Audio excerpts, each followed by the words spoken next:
পাকিস্তানে আসার পর থেকে মাছের সংকটে একটু পড়েছে যদিও, কিন্তু তারপরও বাংলাদেশে সব মাছ না পেলেও যতটুকু পাই আমি খাওয়ার চেষ্টা করি। আর আমার বর জানে যে আমার মাছ ছাড়া হয় না, মাছ আমার সব থেকে ফেভারিট। আর অনেকে আছে যে পাকিস্তানে আছে কিন্তু মাছ পাইতেছে না, আমাকে মেসেজ করে, আপু তুমি কোথা থেকে মাছ পাচ্ছ? আমাদের এখানে আল্লাহর রহমতে মাছ পাওয়া যায়, আমি যেখানে থাকি এখানে ভালোই মাছ পাওয়া যায়। এই মাছগুলো বাজার থেকে আমার বর নিজে হাতে কেটে আনছে আমার স্টাইলে, কারণ পাকিস্তানে ডিফারেন্ট টাইপের মাছ কাটে। তো এখানে প্রায় আমার এখানে 6 কেজির মতো মাছ আছে। আর রুই মাছ ছিল, আমি আজকে নিই নাই। আসসালামু আলাইকুম, সবাই কেমন আছো? আশা করি অনেক ভালো আছো। ছোট্ট একটা ভিডিও নিয়ে আসলাম। এখন বেশি একটা ভিডিও আমি করি না আগের মতো, শরীর ভালো লাগে না জন্য বেশি একটা ভিডিও করি না। যাই হোক বন্ধুরা, আজকে আমি না, দেখো তোমাদেরকে দেখাই, 1 মিনিট দাঁড়াও, আমার কাপড়টাই নোংরা হয়ে গেছে।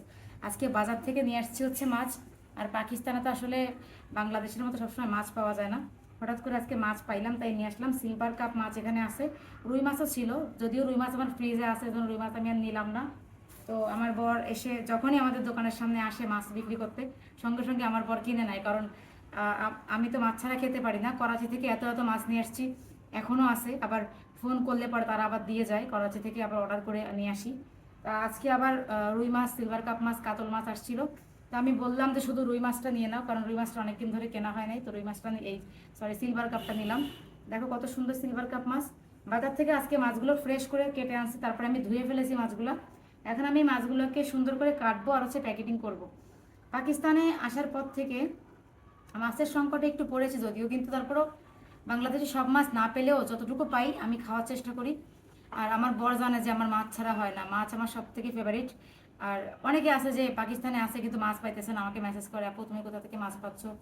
আমাদের এখানে আল্লাহর রহমতে মাছ পাওয়া যায়, আমি যেখানে থাকি এখানে ভালোই মাছ পাওয়া যায়। আর বেশিরভাগ সময় মাছ তো সবসময় পাওয়া যাবে না, যখন পাওয়া না যায় আমি এটাকে ফ্রিজিং করে রাখি, আমি ফ্রিজ করে রাখি প্রতিদিন। আর আমার যে হাজব্যান্ড, আমার পাকিস্তানি, সব থেকে বড় কথা হচ্ছে আমার যে বর, ও মাছ খাওয়া শিখে গেছে। মানে ও এখন মাছ ছাড়া ওরও চলে না, ও মানে মাছ খাবেই। প্রতিটা তরকারিতে এখন যদি কোনো তরকারি আমি মাছ ছাড়া রান্না করি, যদি আমি করি না মাছ ছাড়া, তো মাছ ছাড়া যদি রান্না করি তখনও বলে যে মাছ ছাড়া রান্না করছো, একটু মাছ 2টা ভেজে দাও আমাকে, এরকম বলে। মানে অভ্যাস হয়ে গেছে যে 3 বছর প্লাস আমার সাথে সংসার জীবন, আমার রান্না খাচ্ছে, তো মানুষের তো অভ্যাস হয়ে যাবেই। ইনশাল্লাহ সারা জীবন থাকবো যখন, তখনও মাছ ছাড়া এরপরে একদমই খাবে না, আপনারা দেখে নেবেন। এখনই ওর অভ্যাস হয়ে গেছে। অনেকে আছে পাকিস্তানিরা মাছ পছন্দ করে না, কিন্তু আমার বর প্রচুর মাছ খায়। আগে মাছের মাথা খেতো না, এখনো মাছের মাথা একটু একটু করে শিখতেছে। আর চিংড়ি মাছটাও পছন্দ করে না, এটা সত্যি কথা। চিংড়ি মাছ মানে মোটামুটি ছিলে টিলে দিলে, মানে খোসা টোসা ছাড়িয়ে সুন্দরভাবে এরম করে ছোট ছোট পিস করে দিলে তখন খায়। আর ছোট চিংড়ি তো টাচই করে না, বড় চিংড়ি মোটামুটি একটু কেটে কুটে দিলে, গলদা বা বাগদা টাইপের যে মাছগুলো, ওগুলো খায়। তো মাছ নিয়ে আসছে, এই মাছগুলো বাজার থেকে আমার বর নিজে হাতে কেটে আনছে আমার স্টাইলে, কারণ পাকিস্তানে ডিফারেন্ট টাইপের মাছ কাটে। তো এখানে প্রায় আমার এখানে 6 কেজির মতো মাছ আছে। আর রুই মাছ ছিল, আমি আজকে নিনাই স্কিপ করলাম। যাই হোক বন্ধুরা, তো ভাবলাম যে মাছগুলোকে কাটবো, কেটে ফ্রিজ করে রাখবো। কত সুন্দর আমি ধুইছি। আর সিলভার কাপ মাছ তো বাংলাদেশে থাকা অবস্থা খুব বেশি খেতাম না, কিন্তু এখানে এসে এখন তো পাওয়া যায় না অন্য কোনো মাছ, এখন তো খেতেই হবে, তখন রাস্তা নাই। তো যাই হোক, এই দেখো এতগুলো পলিথিন ম্যানেজ করে রাখছি যে মাছগুলো রাখবো তাই। তো একবেলায় মনে করো যে দুপুরে 2 পিস, রাত্রে 2 পিস, তো 4 পিস মাছ কন্টিনিউ দিনের বেলা লাগে। 4 পিস মাছ না হলে তো হয় না, এই যে 4 পিস মাছ মনে করো, এই যে দুপুরে 2টা, ওর একটা আমার একটা, রাতে ওর একটা আমার একটা। তো এই যে মাছ, মাছ ছাড়া আমাদের চলবে না গাইজ, বাংলাদেশি মানুষ বলে কথা। বাঙালিরা যেখানেই যাবে মাছ খাবে। অনেকে আমাকে বলে যায় মাছ খেতে ভাল লাগে না। ভাই, একবার যখন বাংলাদেশের বাইরে পা দিবা তখন বুঝবা যে মাছের মর্ম কি, মানে মাছ ছাড়া থাকাটা কতটা কষ্টকর, এটা একমাত্র বাঙালিরা জানে। আগে আমার বর মাথা কাটতে পারতো না, বাজার থেকে মাছ কেটে আনতো, কিন্তু মাথা ভালোভাবে কাটতে পারতো না। এখন শিখে গেছে যে মাথা কিভাবে কাটতে হয়, দেখো মাথাটা কত সুন্দর করে কাটছে এখান থেকে। আগে কি করতো, এখান থেকে মানে সম্পূর্ণ কেটে ফেলতো, মাছই রাখতো না, একেবারে কিছুই রাখতো না। তো সেটা খাওয়ার উপায় ছিল না। এখন শেখানোর পরে সে মাছের এই যে কত সুন্দর সুন্দর করে নিজে দাঁড়ায় থেকে পিস করছে, এগুলো দেখো কত সুন্দর বড় বড় করে পিস করছে, মাশাল্লাহ কত সুন্দর। এই সিলভার কাপ মাছটা আমি ভাজি করে রান্না করি, অনেক মজা লাগে। তো যাই হোক, পাকিস্তানে থাকি আর যেখানেই থাকি আলহামদুলিল্লাহ আমার মাছের সংকটে পড়তে হচ্ছে না। আর তোমরা দেখতেই পাচ্ছ যে আমি এত সুন্দরভাবে এই যে মাছ কেটে রান্না করব, খাবো, মাশাল্লাহ আমার অনেক ভালো লাগতেছে। আমি তো অনেক হ্যাপি।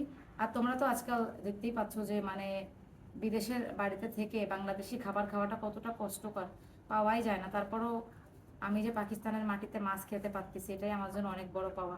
তোমরা হয়তো অনেক ভিডিওতে দেখছো যে আমি চিংড়ি মাছ থেকে শুরু করে ইলিশ মাছ, আমি সব মাছই খাইছি আলহামদুলিল্লাহ। আমার সব মাছ পাইতেছি, আমার হাজবেন্ড নিয়ে আসতেছে আমার জন্য সব করে ও, আলহামদুলিল্লাহ। ট্রাই করি সব কিছু মিলেমিশে থাকার, মিলেমিশে খাবার।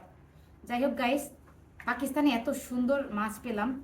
যে মাছই হোক, এখানে যা পাওয়া যায় তাই খাইতে হবে। অনেকে বলবে কি সিলভার কাপ মাছ নিছো, এটা তো আমরা খাই না। দেখো, তোমরা খাও না, আর আমরা এখানে পাকিস্তানে মাছ পাই না। যা পাই তাই খেয়ে আমাদের শুক্রিয়া করতে হয়। নাই মামার থেকে কানা মামা ভালো। এখানে তো মাছ পাওয়া যায় না, এখন যা পাইছে তাই তোমার খাইতেই হবে। এখন আমি সব সময় তো আর আমি ইলিশ মাছ খাইতে পারবো না, আর আমি ইলিশ মাছটা খুব বেশি ভালো লাগে না আমার। অনেকে পছন্দ করে ইলিশ মাছ, আমার হাজব্যান্ড ইলিশ মাছ প্রচুর পছন্দ করে, পাকিস্তানি হলেও প্রচুর পছন্দ করে, আমি তো করি না।